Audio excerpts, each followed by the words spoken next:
Hey guys, it's Jake here with eTrailer. Today we have a 2023 Buick Enclave and we're going to be taking a look at, and I'm going to show you how to install the Curt 4-pole trailer wiring harness.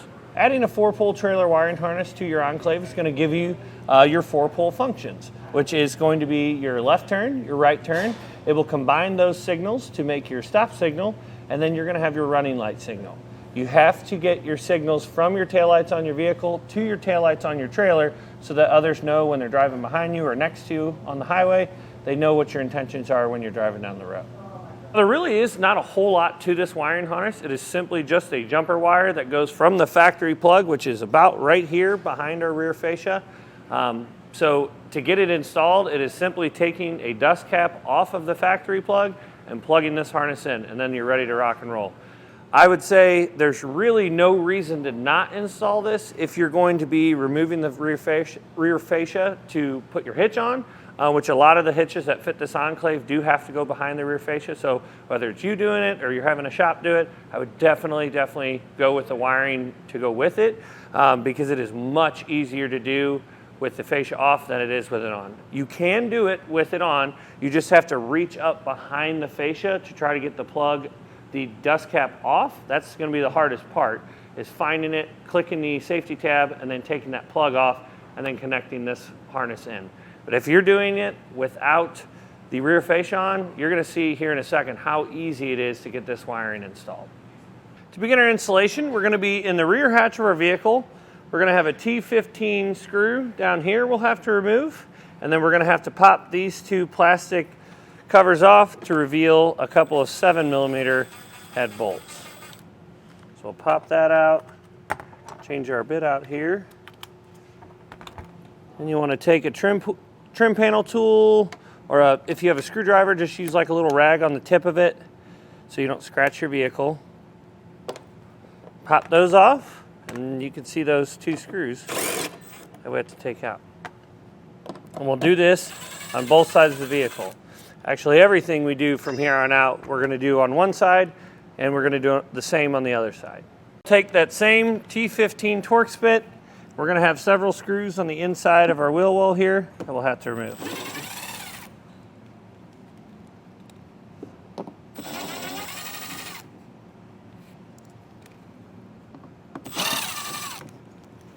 Now we can pull our fender liner back, and you'll see that there is a 7mm head screw right here that's holding this piece of the fascia to this piece of the fascia.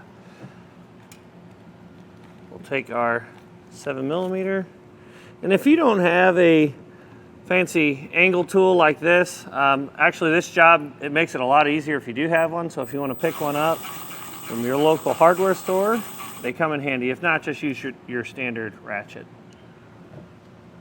Now we're going to take our T15 bit again and take two screws out of the bottom of our rear fascia. Before we start peeling our rear fascia off, we like to tape both sides of the seam so that we don't scratch the paint when we go to take it off. So let's take some blue painter's tape, take this seam off. Now in order to remove your rear fascia, you're going to want to have an extra set of hands to help you handle it. There's a lot of area here that can bend and twist and crack, so having an extra person is definitely going to help. We'll start with our fascia here. You just want to pull back on it and worry about one of those clips at a time. And as you go up, there's not hardly any clips that are holding it on up here. But once we pull it back, we're going to look for some wiring. Oh, it's over there on our driver's side. We'll just pull that little red tab and then click their button and pull it apart.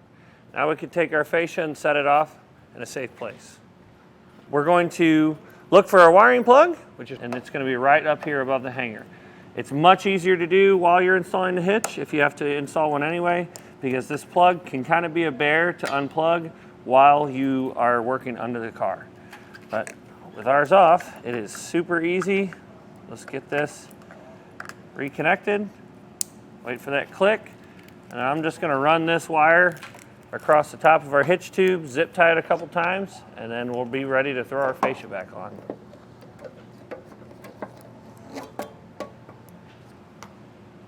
Now with our rear fascia back on our vehicle, we're going to plug in our tester. This is just a 4-pole tester to make sure that our functions are working properly. Now I'm going to hop in the cab of the vehicle and test these out. Now to test out our lighting functions, we'll start with our left turn, our right turn, our brake lights, and our running lights. Well, now that we know the wiring's working properly, that's going to do it for our installation. Hopefully this video helped you decide whether or not the Curt 4-pole trailer wiring harness is right for you in your 2023 Buick Enclave.